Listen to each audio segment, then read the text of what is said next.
that's a long shot, honestly. I think the only two countries that could really call themselves dominant or to have a spot on top and to call an era theirs is Indonesia first and then the Philippines. Indonesia, now in hindsight, seemed like a very short relationship you had with someone you met and you both just like the same flavor of ice cream. Like that Yeah. legitimately lasted like 18 months, right? Looking back at it, it lasted 18 months, and then the pandemic happened, and then suddenly, as Destroyer said, Filipinos learn how to press buttons like crazy.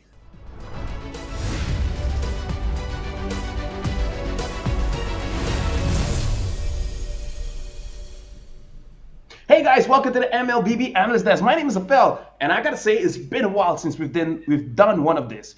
A lot of things have happened. MSC, MWI, a lot of other tournaments in between. Some regions have already started their MPL. So today we got a lot more people here to talk about a few things. But I'm not the only host here. Let me introduce our next host. It's Gideon. Gideon, how are you doing? I'm doing real good. It feels good to come in as a replacement analyst for this segment here on the podcast, but I'm not alone. As you mentioned, we've got two other people alongside with us, all the way from EECA. Please introduce yourself. Hi guys, I'm Destroyer, and I'm here. Maybe you know, like the teams Deus Vult or Team Spirit. Maybe you remember Umbrella Squad or Brute Force, and so here I am. Honestly, Destroyer, thank you for coming by. But now we have to introduce our Thank you for other the guest. invitation. No.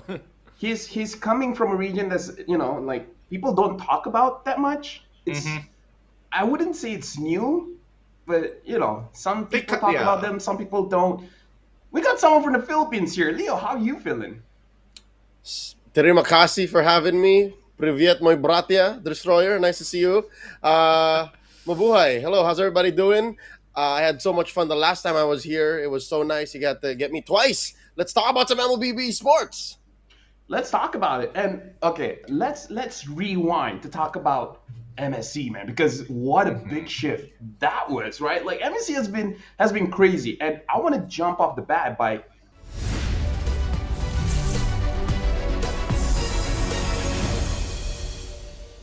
talking about Selangor Giants.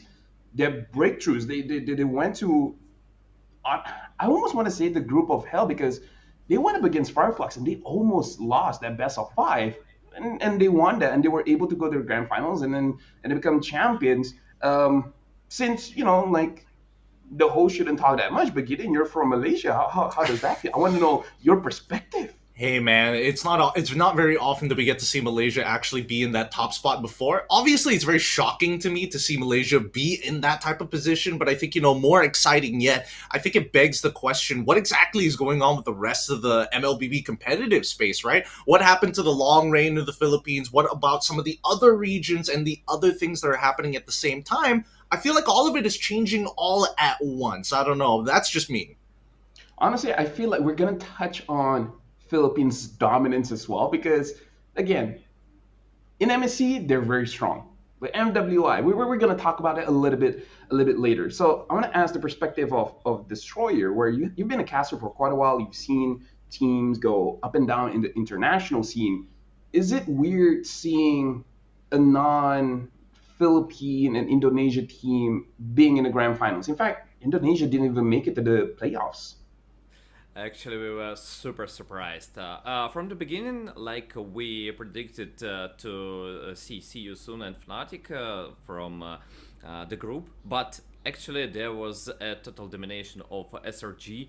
Then we saw like, okay, they passed through the groups, not the best time for Fnatic, Onyx, and they got time. Maybe it was a super good day, but further and further they will continue their domination. They just destroyed Flash. Yeah, there was a tough match between them and the Turkish region, Fireflux Esports, but overall at the finals versus the Titans, Falcons Epi brand, they showed such an amazing game, and I even listened for the last calls when they got shot. Hey bro, pick me Roger, trust me, I gonna win, and damn, they did it. It was super amazing. We were screaming like it's first time Malaysia wins in such a huge tournament, and their form, like they were wow. I was just super shocked about everything what happened, especially Sekai's respect.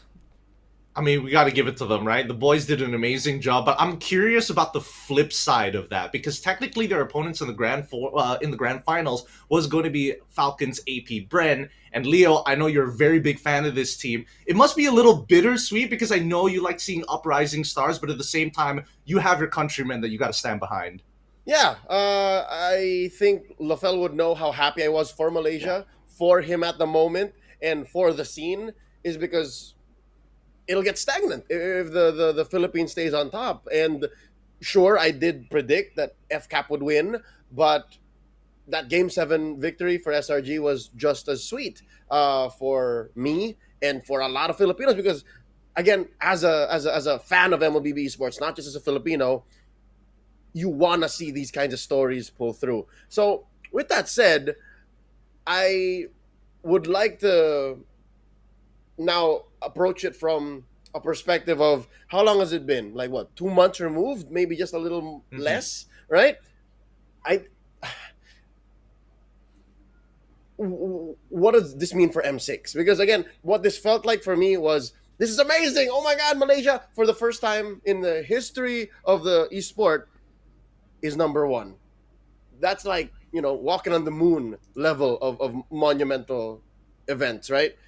So I was hoping that this would change the I might be getting ahead of myself, but Sure. I want to see what the long term effects of this are because already there's a lot of pressure on Malaysia. I don't know if Malaysia's ready for it. That's another question, right? Like I'd hate to be the one who doesn't celebrate the victory, but I want to ask more questions. I want to see where this leads to.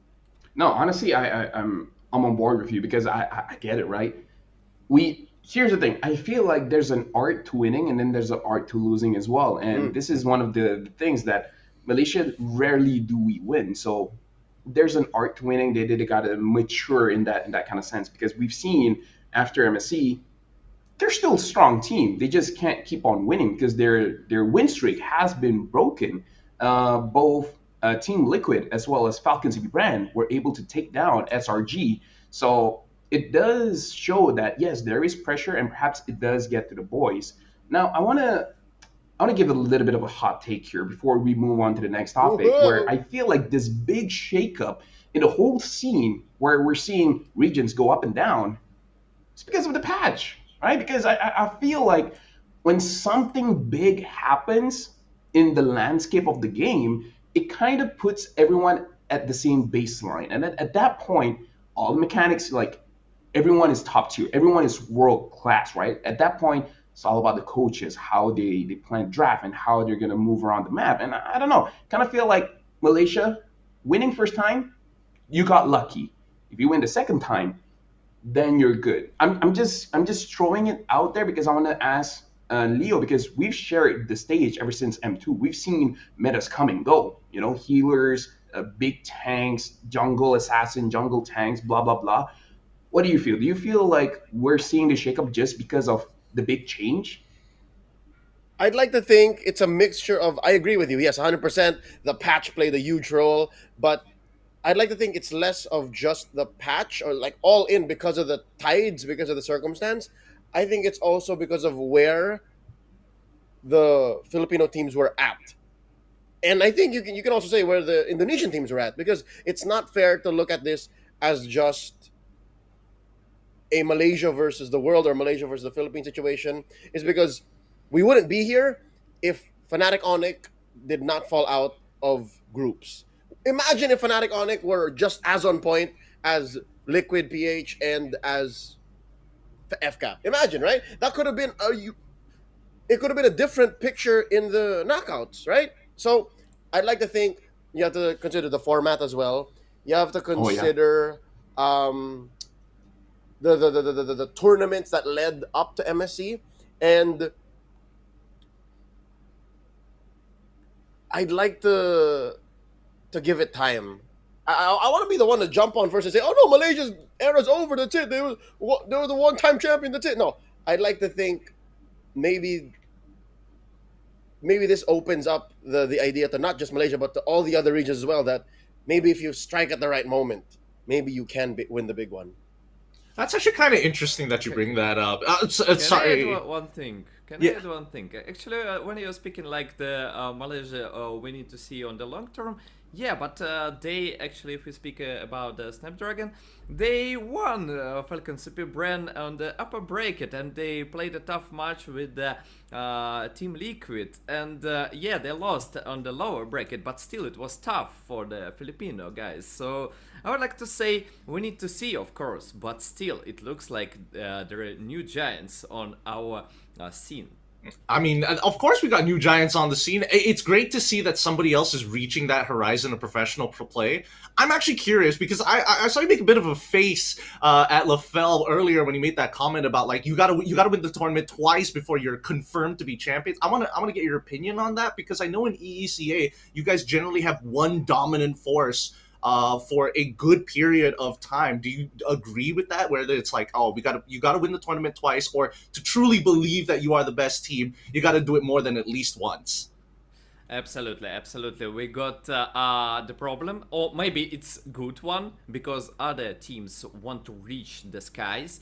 But for now, yes, Team Spirit dominating everything, and they, when they were Devil's Foot from 2019, they never ever lost a single offline event for the 5 years. And 1 month ago, Mad Bulls stopped that streak. Best of So we nine, need best of nine, baby. best of nine. Yes, yes, and best of nine. They lost finally for first time for 5 years. Just imagine 5 years of total dominating of one team, and now we are predicting for the next season of MCC will be super tough. Especially maybe you remember this guy like Magister. He joined another team first time, and they cooperated with other named guys. Also, maybe you remember the Gusen from the Troublemaker from the Wild Card. Yes, he's also in that team with the Magister, and we predict that this season of MCC will be the best one. Ooh. Honestly, it's always exciting to see crazy win streaks getting broken. Honestly, MWI, a Yes. crazy win streak has been broken as well. Team Vitality, before this was Bigatron era, they've been like, I think as long as 2019 as well, they've been winning every single tournament. They went for like a 22, 24 tournament win streak or something like that. It was crazy long. And Omega Empress showing up in MWI, not just winning. It was a complete sweep. So again, I gotta ask Leo on this one. Like, I was there with you, man. Like, we felt the entire, I don't know, adrenaline, the entire emotion of the whole thing. Can you share a bit of what you felt when Omega Empress stopped Team Vitality's win streak? I can't say it's the same level of joy and emotional release and just relief that you did when SRG won, right? MSC. But I can tell you it's getting there. It's because I was a fan of these ladies for the past 2 or 3 years as well. And I know that at best, they could be second place to Team Vitality, the Bigatron era at the time. And you're right, the 20 plus, not just months, 20 plus, not just weeks. It's 20 plus tournaments. Yeah, So you that's count that crazy. many. That's how dominant Team Vitality was. So to see Mega Empress do that to them, to sweep them, and to not just sweep them, like to hit him on checkmate on many different levels, that was like, whoa. So I think I got emotional. All right, I really enjoyed what I saw, and I was with them. I was there, all in, all heart. Um, I guess more than just how that winning moment felt like, I think it raised the bar for what women's MLBB could be or what women's MLBB is, right? Because in Indonesia, you already have these two giant teams in their MDL. So I'm hoping that soon enough we do the same for the other developmental leagues, MDL Philippines, MAL, right? Like hopefully soon we can empower the women that way. You know, after sorry for interrupting. Also, I just want to say that for VSG it was the first experience here from our region, and it's the first time that our girls even participate in such a global things. And when on the paper we said, oh, better not to match up Vitality. But after the games we told, okay, better we should match Vitality than Mega Emperors because they were super dominative girls and they did amazing job, really. Dude, let me I just hope see. you're proud. Kyoe Synchro, dude. It's like, dude, I love the MWI is bringing up new stars now because it's like, sure, the ladies look good, but dude, their in-game skills a different level. I still remember Kyoe on the Benedetta. Benedetta, not just yeah. Vendetta, Julian as well, right? Yeah. Her Julian is insane. Synchro with the Valentina, dude, mind blowing. I do wish that like they do promote our female players with their plays rather than just having like a dance for marketing purposes. I really see the difference there where they really want people to watch the MWI and they've got good players to do so. It's just most people have like a weird opinion or a deferring opinion, but considering the level of No. plays and also some of the stories from the players themselves, like the majority of them come from pretty harsh backgrounds to be able to like come here and play full time. And honestly, I kind of wanna shift this just a little bit, going back to SRG, and I'm gonna ask Destroyer. Destroyer's gonna give his input, and then afterwards, Leo. It's gonna be a very simple one. SRG one, people say it's Malaysia's era. The only thing is, how long will it last? I mean, technically, they already lost in the Snapdragon Pro Series, but Destroyer, how long do you think that Malaysia is? Let's just say top three region. Let's just make it a little bit general. How long can it last as a top three region? Oh, it's hard. It's hard to say, but I was even impressed during M5 by the See You Soon. Actually, that guys also showed us super high skill. But Cambodia went to this to another plan, and now Malaysia. Yeah, it's hard to say because each time we got different people and different teams that are dominating, but we should approve for everyone. Like for now, Filipino, it's the era of Filipino. Never mind what happens, never mind what's going on. But even when we watched the Kazakhstan tournament, the dominating of Kaltizi and Karltizi, it's their era. It's their era. They know how to use their junglers. They know, and especially when it's an assassin meta, they totally understand when they should be. When they use like the rotations, they make the kills from nowhere. Their mechanics, everything. I don't know what we need. Like if we previously speak about the previous patches before when we got the tank meta, and now you need to understand the rotations like the macro, but for now it's more like about my micro games. And for the Filipino, they press the buttons like insane guys. Yeah. And I have no idea. Yes, Sikais is a good jungler.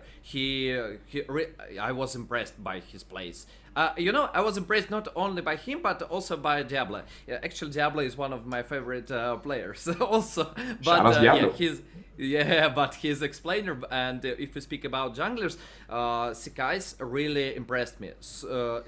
His games was super amazing. It was wonderful to check his rotations, his micro moments, and macro plays. So it's hard to say for now.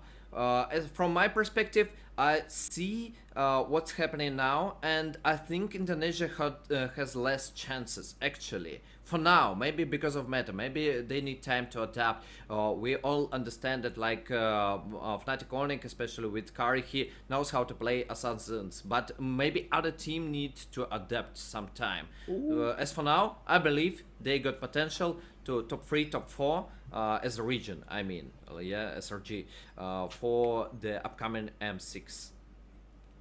Same question to Leo, man. Like, how long do you think this reign will last? Because personally, for me, I don't even think of it as an era just yet. Just like you just won one time. Like, how Yeah. long can you hold this streak going? I think it's this level of self awareness that keeps your feet on the ground. Because you're right. I think it is a jump to say this is Malaysia's era. Maybe let's address the first way you frame the question. How long can Malaysia hold this top two, top three spot? That is more reasonable. I think I can foresee maybe the next year, year and a half, 2 years, M7, M8. Malaysia will definitely be up there. Whether it be a single elimination bracket, whether it be a double elimination bracket, best believe if teams like SRG come through, and not just SRG, I'm expecting other franchise, other teams to do the same. Then yeah, Malaysia can hold on to that, top two, top three spot. Again, relatively on top. But for them to have an era, that's a long shot, honestly. I think the only two countries that could really call, themselves dominant or to have a spot on top and to call an era theirs is Indonesia first and then the Philippines. Indonesia, now in hindsight, seemed like, a very short relationship you had with someone you met and you both just like the same flavor of ice cream. Like that Yeah. legitimately lasted like 18 months, right? Looking back at it, it lasted 18 months. And then the pandemic happened. And then suddenly, as Destroyer said, Filipinos learned how to press buttons like crazy. I don't know what that was. I honestly don't know. When y'all came over for MSC in 2019, it was a weird crowd. It's because the finals was Indo-Indo. And then we all fly out to Singapore. And then suddenly, the Philippines and the Burmese go crazy, go 7 games. And then that began the era of the Philippines. But I might be getting sidetracked here. To answer the question again, I think currently we are still in the age of PH dominance. But in an effort to frame my thoughts better, I'd like to think it's less about which country is on top because I believe MLBB is a global esport. So again, even in my personal calls, I'd like to call these eras, these times, these moments, the team's moments, right? So Mhm. it's the age of giants. It's where SRG took down what seemingly was an invincible team in FCAP. Who knows what's next? Who knows what happens at M6? But let's talk about this implementing new players into a new organization because even just now, Destroyer was talking about how this time your own league is going to be quite a big shakeup because different players are going into new environments. Because Aurora, let's just speak frankly, right? Most of the players were from Blacklist before going to a new organization, which is Aurora. Honestly, same thing is happening in Malaysia, where the former lineup of Homeboys, even the coach, they're they're keeping the same lineup, but they're moving to a different brand, which is called Vamos. So we're going to see how like organizations like I would say the vibe really makes or breaks the player. So, Destroyer, what do you think about different players going into different organizations and how can that impact them individually as players? If you speak like full roster coming to another organization, it's a good improvement. But if you speak like Aurora, yeah, on the previous again, we are going back to the what happened not far ago. The tournament in Kazakhstan, they didn't impress us at all. Actually, they lost to nearly everything. I think only the Mongolia team played worse than them. That's all the thing. That's all. Actually, they lost to all ACA teams. They could do nothing, and especially when we compare Team Liquid and Falcons Epic Brand and Aurora coming up, maybe they need time. Maybe they need time, and it's always hard to adapt. If you take even three people from the blacklist, you need another one, and you need to work about your chemistry from the beginning. So it will work again. When you play as 5 people for half a year, what I like when teams are stable, like when we speak about Team Liquid, Falcons, Epic Brand, guys, they don't change the roster. They stay the same. They know how it works. They dominate, and that's why also I understand. But when we speak about a long-term perspective, you understand each other more. When you just take several players from one team, you take another guys and another guy, and you need to work on your chemistry. They will need time, definitely. If they got perspective, yes, they have perspective. But for now, it will be hard time for them. Interesting that you bring that up, actually. You know what, Laphel and Leo, I'll throw this question to you guys because I'm curious to know whether or not we have just, well, very similar to the gaming landscape that we've had this year, whereby some of these games are just coming up extremely rushed. I feel like the same thing can be applied to some of our esports teams. Is SRG just an outlier, right? They put 2 years into into this particular lineup, their strategies, their compositions to grow together. Can this be attested to, yeah, because they invested the time? What about some of the other teams out there who are either looking to patchwork together some of their teams or at the very least come up with a somewhat, malleable roster that they'll take 2 years before they win an international down the road? Dude, SRG got money, man. Like, I don't know about you, but I like to be in a position I can throw money at my problems. And then it's all good, right? I mean, like, all jokes aside, SRG did say that they basically immediately got that connection, right? But dude, like, I don't know about you guys, but when you talk to the owner, when you talk to Simon, it's like, oh, we got a nutritionist for the players. Oh, their body's feeling a bit sore. Well, we can go to the sauna. We can have some physiotherapy for you guys to make sure that you guys are feeling good. They have like specialized workout regimens, blah blah blah. Like, dude, I mean, I don't know, man. Like SRG, they invested time, sure, but they invested a lot of money as well, and it's paying off as SRG is looking good. So Which is why saying, I feel like new organizations picking up some players from different teams could be good. Could be good. They also got Arcadia, don't forget it. Yeah, Arcadia as well. Arcadia has a lot of money spent. You were saying, Leo? Oh yeah, no. So Laphel, you're saying is they put the athlete in esports athlete. Exactly. But I think, and again, this is off of a conversation I've had with almost everyone I've met and sat down with after MSC, right? Literally, a conversation with anyone in the MLBB world after MSC is like, SRG, huh? But yes, this is what a lot of them has told me.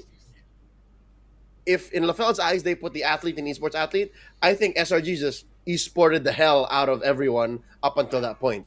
They focus on the fundamentals so much that as a 5-man squad with their coaches, Veki and Arcadia, as a 7-man squad, effectively 8 with Gojes, they all had a single-minded goal. Like, they all understood that we have to make with what we have, which is a lot. Again, all the resources, with the little time they spent. What was it been, like a season or two with this main squad, right? Because again, I remember last year's SPS, they had a lot of promise, but they had a different lineup. But what I'm trying to say is, I think you cannot count out the fact that there's willpower and there's focus. If willpower and focus come together, and then you have a solid fundamental, you become SRG. You win MSC, right? Because again, I think besides the whole metagame switch up, besides the whole patch, besides everyone focusing and gunning for the Philippines, SRG just focused on their own game. SRG just looked at what they're good at: micro, team fights, punishing, finishing. That's what put them over the top. That's what made them such a strong team. I like that there's a lot of complex things happen, but they implemented KISS. Have you guys ever heard of that before? Yep. Keep it simple. SRG. Stupid. No, SRG. Keep it no, simple. that's why it's SRG. stupid. It's like it's either keep it stupidly simple or keep it simple, stupid. Depends on which side of the fence you're on. Yeah. You're honestly, if Prod could just look up some back B-rolls where they caught conversations with Ducky talking to his team, Leo sounds 1-to-1. If they had the still life, you guys would look exactly the same at this point. Because I have to agree with the opinion, right? Because I do think it does take time for teams to kind of like get together in that sense, and we'll have to sacrifice a lot to make sure that it happens. I just feel that right now, SRG is the one who got their climax, right? From this point onwards, it really is going to be an uphill battle. And I think the same can be said about the teams who previously popped off and put a lot of time to get to that standard. Fnatic Onyx, for an example, right? Had a couple of issues.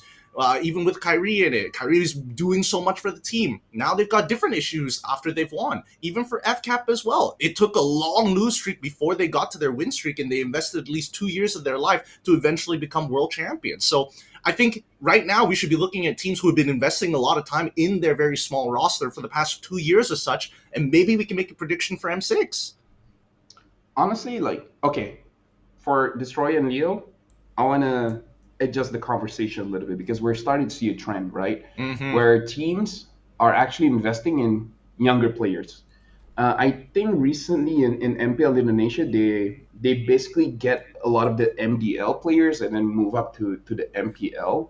I would say SRG more or less used the same strategy because I believe Coach Arcadia was the one that said he wanted really young players so that they have a good longevity in the team so that they can build the chemistry, blah, blah, blah, blah, blah, blah. So, Destroy, what do you think about the approach of most of the teams now? Really looking at all of these younger players and they're like willing to invest the time. Actually, I think it's a super good thing. First of all, can you remind me, please, which team waiting when the guy from 12 years will become 15? RQ or which one? Is it Bigatron or is it the young jungler, the young superstar jungler? Yeah. The one that was younger than Super Ken, if I remember correctly. If you're saying so super, Megatron, yeah, I don't look at kids that much. I don't Same. remember his nickname and which team, but I remember this thing. So yeah, you can think about it. So the main thing, actually, the younger player, the better reaction he has. I think that the captain and the shot caller can play the roamer and he can be aged guy. No problem. I don't see any problem here. So if you play X-Plane, if you play like a roamer, you don't need that kind of reaction like a jungler need right now. The younger you are, the younger you like start playing, the better reaction you have, especially for the assassins. Current meta is especially good for the young players because they can press buttons, they don't have to interrupt, like they got school, they go back, they can play. So that's all. You don't need to have a job to worry about, money, don't need to worry about like the family, etc, etc, etc. The only thing you need to like go to school, prepare your lessons, and then you can play all day long, for example, just like if your parents approve, of course. Yeah, honestly, I gotta agree with you. Like, get the young players, but have someone experienced in the game where he can be like, look at me, look at how I'm moving around the map. Very demure, very mindful, Very cutesy. very cute. Thank you very much, Leo. But yeah, what about you, Leo? What's your perspective? No, I'm gonna keep it short, is because I think Destroyer covered a good chunk of it, right? I think we're all in agreement that younger players are better mechanically. But in my short experience as a coach, knowing what it's like to deal with young people, Young. contrary to popular belief, maturity is not a number you can put on anything. Like, just because someone is 14 or 15 doesn't mean they're childish or doesn't mean they will not listen to you. Sometimes it's these younger people who are actually more open to listening and to coaching. So it doesn't matter if you're 14 or if you're 24. Like, as long as you get players who match that same focus and that same dedication to the goal that you have to win championships, and they are willing to put in the work to get there, I think that's how you should go about it. So I'm agnostic. Like, sure, if you think mechanics are where you want to go with your junglers or your mid laners, your gold laners, sure, go get 13-year-olds. Like, invest in them now, right? Like get the prodigies. But if you see someone who really fits the bill and they're not young anymore, like, let's say they're my age, they're 22, right? Put them in the mid, put them in the jungle, then that's it. That's your superstar team. I think that's my personal way of approaching, the team building aspect. Yeah, and Wait, only you're communicate. 22? I mean, Okay, fine. I turned 23 last week. I'm sorry. Ah, there we go. No. Out of everything you said, that's the only thing that caught me. Is like, wait, you're 22? Did that really catch you off guard? I don't know. The way that I would go about it is only communicate through Twitch whispers to get my Prodigy team in check. But I'm curious on your perspective, Leo. Is this because that you recently casted like a collegiate tournament? Did that give you any new perspective on this? Because I feel like because these collegiate teams are coming in with like basically quote unquote no experience when it comes down to like professional play. This is their very first attempt at it. Do you think that to be the leading problem, that they don't have that that either their iron fist or that experiential figure? Or do you think that this team, a team that is everybody's purely young, they're going to learn everything from base zero and then go up from there? Do you think that a team like that could potentially make, grand finals of M6? All right. Well, number one, I appreciate you checking in. Yes, I did come from hosting the UAAP, the inaugural run of UAAP Esports, which is basically the biggest collegiate sports event in the Philippines. And actually, I don't know if it was not covered or not mentioned as much in public, but yes, number one, these kids do not have the same experience as our pro players do, given that this might actually be their first LAN and on-stage run competing in a tournament. But they actually have a lot of experience in the back end. I'd say 3 or 4 of these teams were actually coached by MPL veterans, right? For one of those schools, you had MPL Philippines Season 2 champion Yaku as their coach from Signal Ultra. For one of the other teams, they had Kenji Villa from RSG, right? He's a gold medalist from SEA Games. You also have Dian Cruz from Smart Omega from older seasons as a coach of the other. And Uwami's coaching one of the other schools too. Okay. So Tell the Tigers. there's one way to actually influence, the experience that these kids get, and that eventually maybe once Moonton does figure that out, how you can bridge collegiate and the development league and then the professional league, then, we're getting there. Baby steps. Baby steps is all it's about. Well, we're talking about. Actually, 1 second. Actually, I'm shocked that you got such kind of schools. yeah, same. Yeah. What the heck? What is going on? We need to- So they're preparing. You got an advantage. It doesn't fair. That's why they're the best region, man. Hey man, they start them off young. What can I say? And they also have like cool esport named clubs, That we do. I'm just shocked. I'm shocked. I want this for our Yes. region also. Yes. I think everyone should just start doing it, right? I was hope born so. in the wrong era. We were born way too past If launch I was point. born like a few years later, Yeah. Yeah, we should have joined when they had the promo and everything.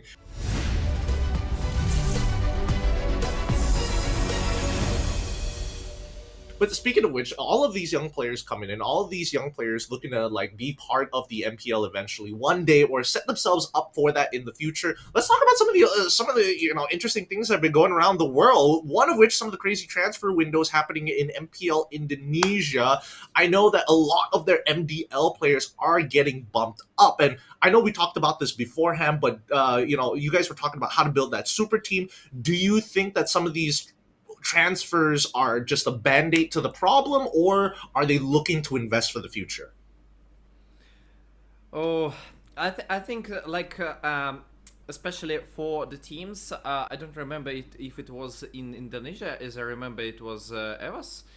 When they changed nearly full roster from MDL to MPL. Oh, it Well, I was think it was EVOS, yes. They did that Yeah. twice in a Yes. season. Yeah. Twice, yes. So I don't understand such kind of things, but if the results, maybe the coaches or the management knows better, but I think the more stable team, like the more games they play with each other, like returning back to what I said, like the chemistry, so you cooperate together. Yeah, you can change one player, maybe 2 players, but like not the full roster, and you swap it all the time. Wait. It looks super strange for This me, Roy, especially. you know what's hilarious about this?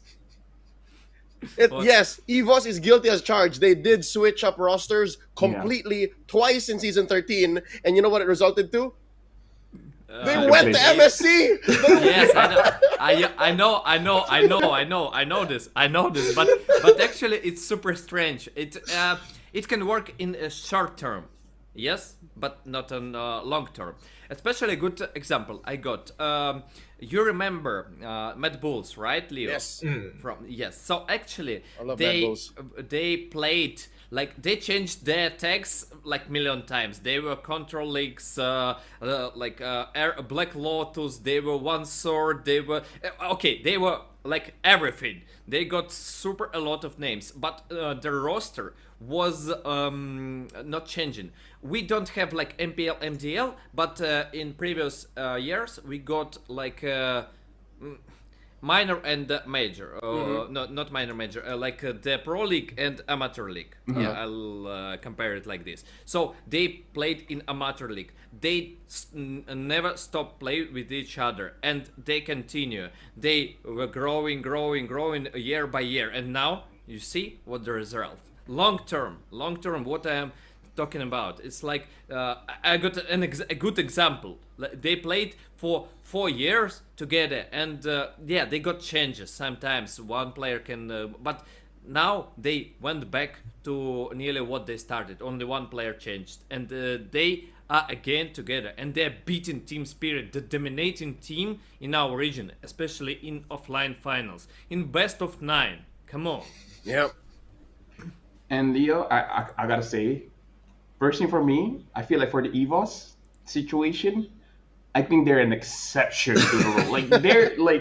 Their whole situation was not normal. So it's like, okay, they changed the entire roster, it worked out fine. Whatever. But can I just wanna echo on what Mirko said on one of his live streams, and I want to get your guys' thoughts on this. Because I feel like right now, all the seasons going all over the world, it's prepping for M6, right? And I feel like I kind of agree with what Mirko said, is that for Indonesia, if Onyx wins again, making it into a four-peat, a quadruple championship run, it's not going to be looking good for the region, because he brought up examples like Singapore as well as Malaysia, when there's just like that one team clearly dominating. It's not going to be looking good. I like that I hear that EECA now is like, as strong as Team Spirit is, now they're starting to lose. So now we're seeing more competition coming in from the team. But I'm gonna go for Leo and then Destroy. Like, Leo, what do you think about Indonesia's chances if other teams' investment doesn't work out in this season? I'm not one. I mean, Mirko knows his MPL better, right? And he knows Of what course, the of course. Indonesian ecosystem is like. So that's coming from a more informed place when he says, "Oh, if it's still Fnatic Onyx who comes through and they get the four-peat and then they go to M6, that's a problem." He has 156.33% more of a right to do that. But I'll come from another angle. I don't see that as a problem until it actually is. Because right now, for sure, all of the factors will say, everything that's happening for MPL ID and the Indonesian MLBB scene says it's a bad idea, right? They win the three-peat, they can't even get out of groups. What now? That is clearly a sign pointing towards Mirko's right. If this continues, MPL ID, MLBB ID is going down. But what if they get the four-peat and then they go through M6, make it straight to top 4?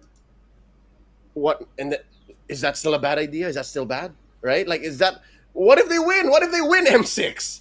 Is that Then a we'll bad make fun of idea? Mirko. I'm not saying it's mainly Mirko's wrong. I'm just saying there might be more to this situation than just one champion being an unhealthy thing for a scene.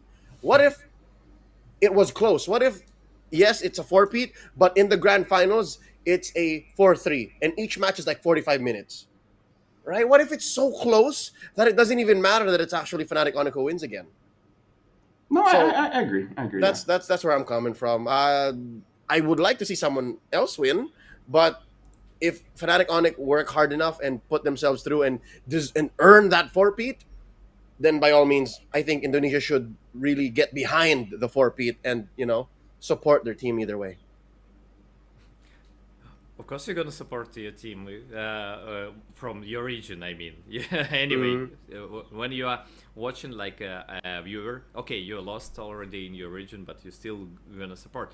And about continue your words, Leo. I would like to say, like, you got a super competitive region, okay? And from my perspective, I would like to see new teams like directly going to the World Championship because every time, yeah, I know a lot of fans won't agree with me, a lot of fans, because Team Spirit got a huge fan base, that was full. Especially you see this on offline events when like comparing Mad Bulls, Free People, and Team Spirit, like the whole area is screaming. Yes, but I want more and more audience to scream like it happening on.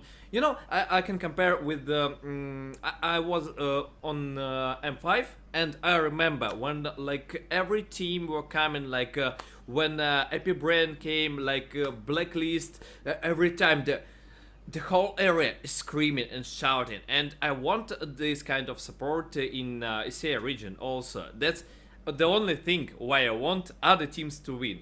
From the perspective of esports, yeah, it doesn't matter for us. Just the good results. Show us good results on the world scene. It's okay. Never mind which team. But globally inside the region. Also, I think when one team all the time dominating, it's actually bad.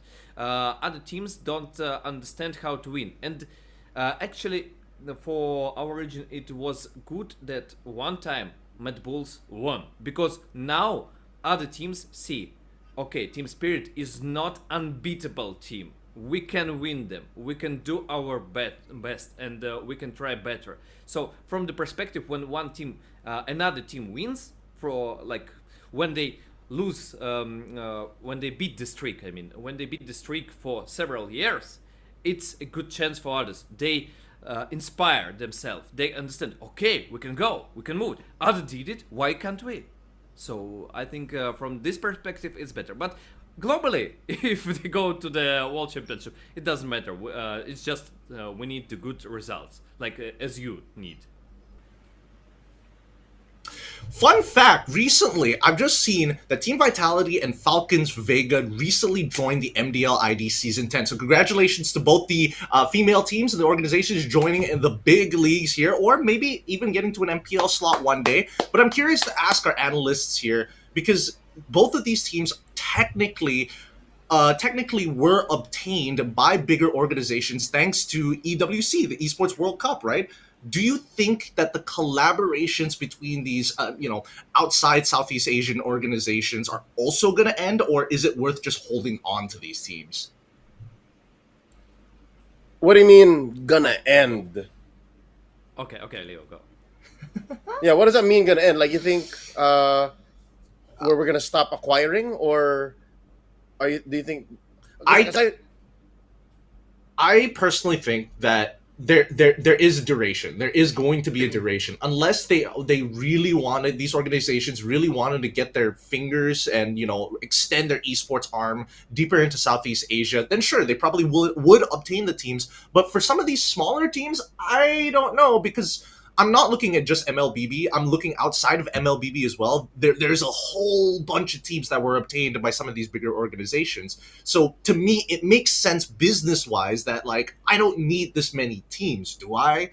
Like, how much of a market really do I get a profit off of this by staying longer?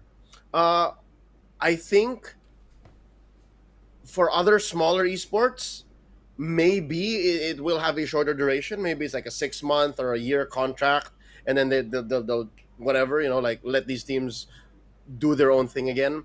But I think for a majority of these larger orgs, I think they're here to stay for MLBB. Like we are on a Agreed. right on a scale of ancient to baby. I think we're closer to baby, but we are a rapidly growing esport. So the fact that you get in here, not even ground floor, but close to the ground floor, means your roots are there. So I'd like to think this is more for long term. I'd like to think that, again, as mentioned, Vitality, as mentioned, Team Falcons, Liquid, Fnatic. I hope they're here to stay, and I think it's smart for them to stay. I definitely feel like they're definitely staying because of the Esport World Cup. Is a big event, and I really hope that the Esport World Cup continues on for a few more years because, like, it's no shocker. Go to Indo, go to Philippines, acquire a few teams, but backhand, I hear quite a lot of owners of the MPL Malaysia teams talking to bigger investors as well. So I feel like if you're starting to look at a region like Malaysia, then I kind of feel like they're in here for the long term because I really feel like they're thinking about expanding instead of growing tall. You want to grow a little bit wider. So, and I don't know. I feel like in general, mobile gaming is being legit now. Like before, these people make fun of it, but look where we are now, right? Highest viewed esport, I think, still at EWC for the men's MLBB. Yep. Highest views all the time, I would like to say. Yeah, MLBB, all the time. like for several years in a row. So All the other yeah. games. Yeah. What about you, Destroyer? Sorry, that was so Don't worry, we're chill here. We're cool. Yeah. We're cool. Okay. They could cut it. I don't know. That's nice to hear. Actually, I think like for the Vitality, it would be a good opportunity to check exactly Malaysia region because yeah, Filipino is super dominating. Indonesia is hard to say, and there are a lot of, I guess, organizations that want to participate. But Malaysia is a new one, and I think they got perspective for this. Especially like, okay, take cover and buy the Homeboys, for example. Like you mentioned Homeboys already was signed by someone. No, so Homeboys is talking to a few people, man. Like a few people, like, we want to buy your brand, and then the owner's like, I'll think about it. GGHG. GGHG Yeah, is the thing. GGHG. Oh yeah, GG as well. Yeah, Gaming Gladiators. Gaming Ladders also, they can share not only for the The female girls team. teams, female teams, yeah, but also add to the casual. I mean, like the The guy team. MPL. Yeah, the MPL team. Yeah. The MPL, yeah, the MPL. Sorry, I didn't hear you. The MPL team, so they can just join there. And for the Falcons also, like they join, they can share. I don't think there will be any restrictions for maybe potentially by several teams in the other regions, not only also like in Malaysia. Yeah, why not?